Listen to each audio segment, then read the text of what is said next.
So in my last video that introduced you to the engagement reporting spreadsheet, I mentioned there's a process where we actually connect a volunteer with their supervisor. In this video, I want to walk you through that particular process.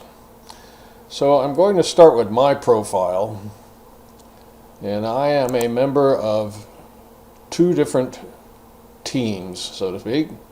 Logistics team in Eastern New York and volunteer screening lead. I can click on my profile, and this is kind of ugly, but if we go down to the positions section, and we have to scan around to find the ones that have not been ended. There's two of them, and here are my two positions that I am part of. So if I then want to identify the screening lead and who does it report to, there is no way in Volunteer Connection for the average user to be able to know, okay, great, screening lead, who does that report to? However, in Volunteer Connection, there is that information. Let's take a look.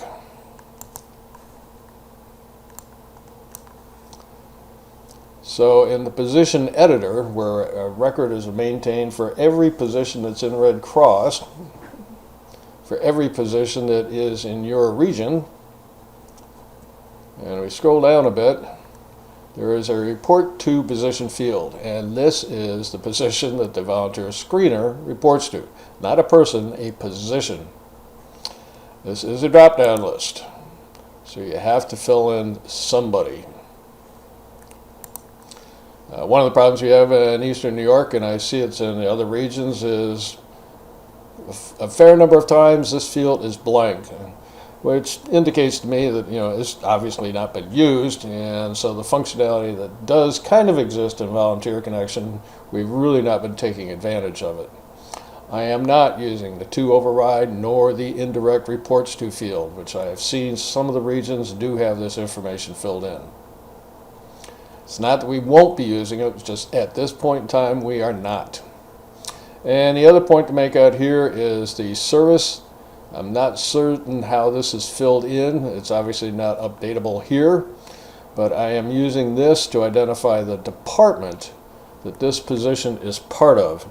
And a fair amount of the reporting that I do is at the department level, and so just so you understand, this is where we're getting the department from.